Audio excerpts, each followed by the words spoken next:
আমার ড্রাইভার না বুঝে দরজা খুলে দিয়েছে, ছাগল লাফ দিয়ে বাজারের মধ্যে দৌড় দিচ্ছে। ডিপজল ভাই বলছিল ডিপজল ভাই গরুর গাবতলী গরুর হাট ডিপজল ভাই ইজারা নিছে। দেখা যাক যদি সময় পাই একদিন ডিপজল ভাইয়ের সাথে হাটে যাবো। ডিপজল ভাই ছোটবেলা হয়েছে যখন আমি পিরোজপুরে বড় হয়েছি তখন আমি পিরোজপুরে যেতাম বাবার সাথে। আর তারকা হয়ে ওঠার পর আর হয়নি, তবে তারকা হয়ে যাওয়ার পর কয়েকবার ছাগল কিনতে গিয়েছিলাম, কয়েকবার বিভিন্ন জায়গায়। ছাগলটা কিনে গাড়ির মধ্যে পিছনে ভরে নিয়েছিলেন। না ছাগলটা কিনে গাড়ির পিছনে উঠেছিলাম, আমার ড্রাইভার না বুঝে দরজা খুলে দিয়েছে, ছাগল লাফ দিয়ে বাজারের মধ্যে দৌড় দিচ্ছে। মানে সেইটার পিছনে তো আমি ধরতে পারতেছি না, ড্রাইভার ছুটতেছে, গাড়ি স্টার্ট মেন রাস্তার উপরে। এটা অন্যরকম অভিজ্ঞতা। এই যে আফতাবনগর, রাইট আফতাবনগর, এরকম ঘটনা আমার দুইবার ঘটছে। ছোটবেলায় গরুরকে মালা পরিয়ে দড়ি নিয়ে ছুটছি, এগুলো অনেক জীবনে ছিল, অনেক কিছু হয়েছে লাইফে। এখনো ভালো লাগে, বাট আমি যেতে পারি না। ডিপজল ভাই বলছিল ডিপজল ভাই গরুর গাবতলী গরুর হাট ডিপজল ভাই ইজারা নিছে। আমাকে কালকে বলতেছিল তুই আর আমি হাটে যাবো। আমি বললাম ভাই চলেন একদিন যাবো হাটে, আবার অভিজ্ঞতা হোক নতুন করে। দেখা যাক যদি সময় পাই একদিন ডিপজল ভাইয়ের সাথে হাটে যাবো। ডিপজল ভাই পশুর হাটে, যেহেতু ডিপজল ভাই ইজারা নিছে।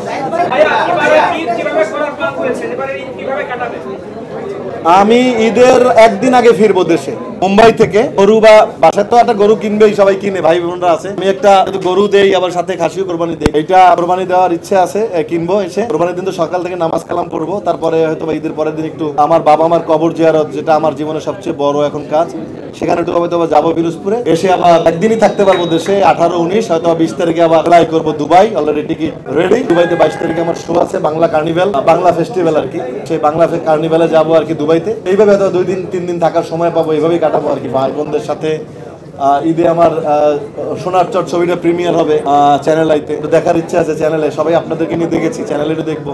ঈদের তো এবার অনেক অনুষ্ঠান মালা মিস করবো, যেহেতু থাকতে পারবো না দেশে। প্রতিবার ঈদে অনেকগুলো অনুষ্ঠান করি, অনেক মজা হয়, সবাই দেখে ঈদে, সেগুলোকে আনফরচুনেটলি মিস করবো। বা ঈদের সময় ঈদের আগের দিন সে কেনাকাটা করে কোরবানি টোরবানি দিয়ে ইনশাল্লাহ আর গরিবদের মাঝে আমি একটু মাংস টাংস সেগুলো বিতরণ করতে চাই আসলে ঈদের দিন।